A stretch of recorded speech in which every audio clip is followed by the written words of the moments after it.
All right, guys, I'm back. So as you can see, since some of my last videos, I actually got the block back installed. I'm going to be putting, obviously, the heads on while it's in the engine bay here. It's just easier, I think. For me, I installed the exhaust manifold on the heads as well as the crossover pipe, and I just have someone help me, and I kind of just lower it down onto here, onto the block. That's how I pulled it out, so I'm gonna put it back in. Yeah, so for any rookies out there, like, you know, I am, I think I made that clear. But so one thing I'm definitely learning is take it easy. You know, don't get ahead of myself. I've done that quite a bit on this, where I've had to I thought I was getting, you know, doing the right thing. I put one thing on, I put another thing on, and then just go to find out I gotta take that thing back off.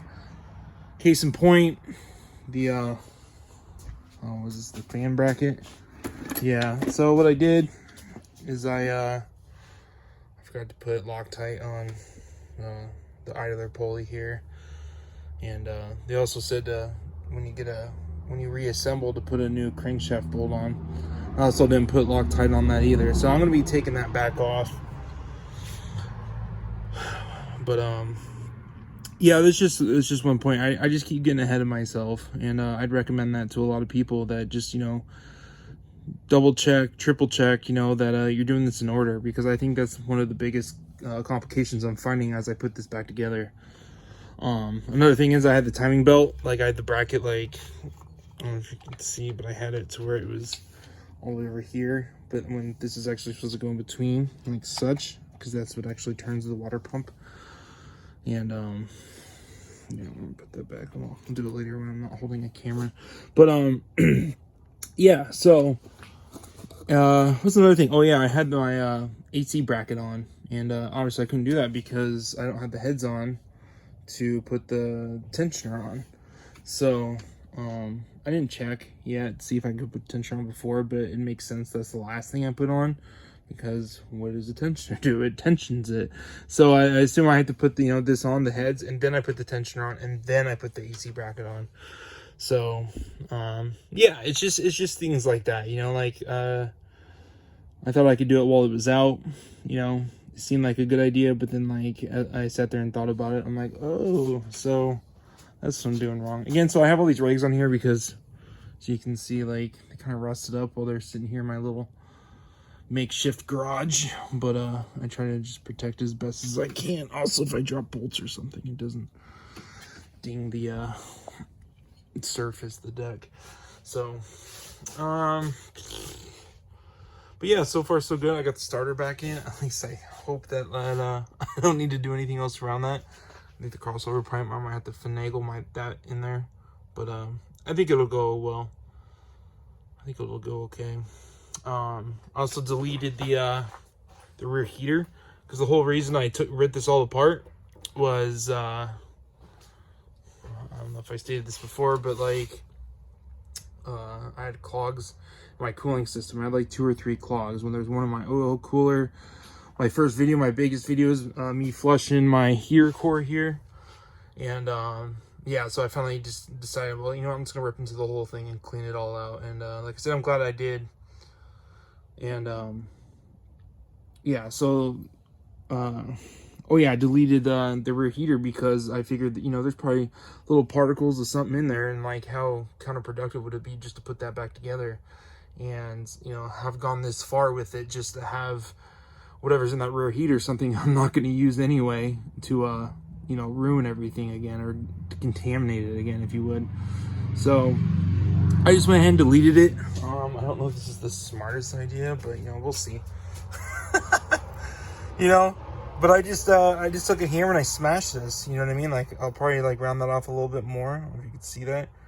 But I just yeah, so these are what went to the rear heater.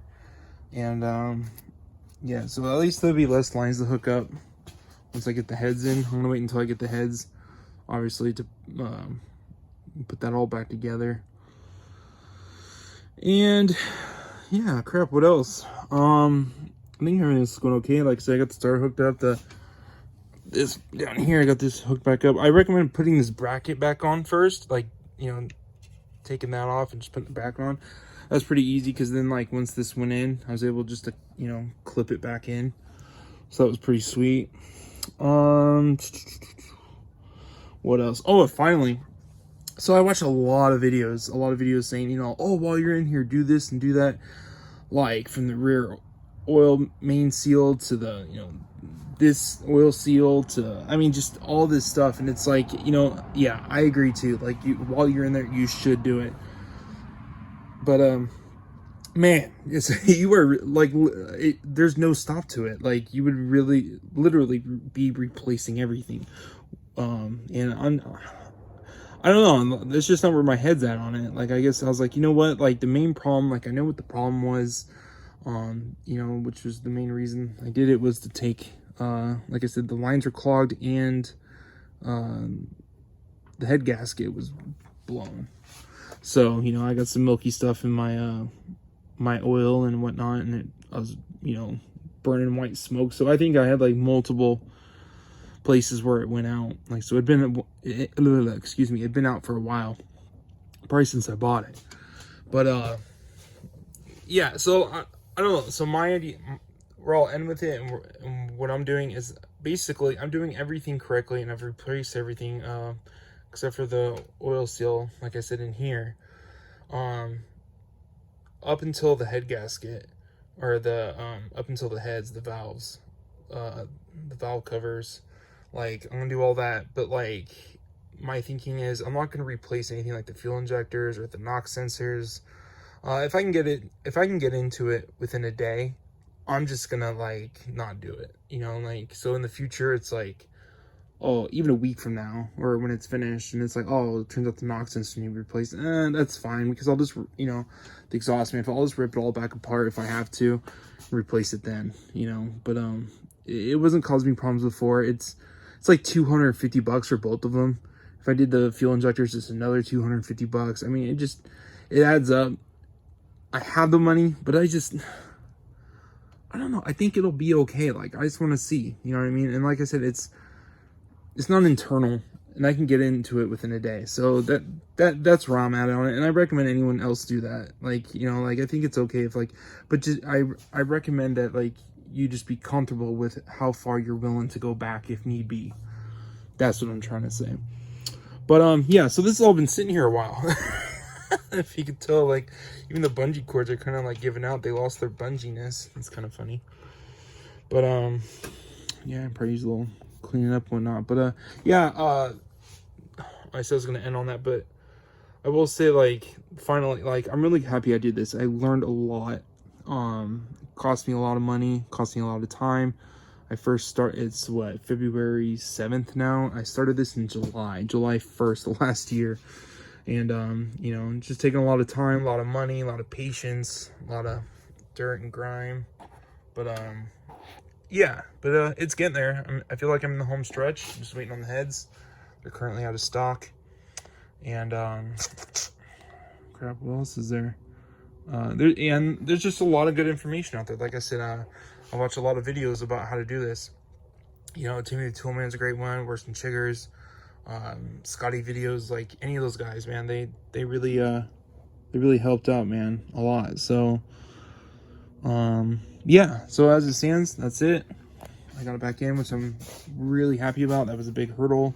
Shout out to my buddy Andrew for dropping off that cherry picker, because there's no way I can just lift this up and put it in there so smoothly. I didn't want to buy one, so shout out to him, man. Good guy.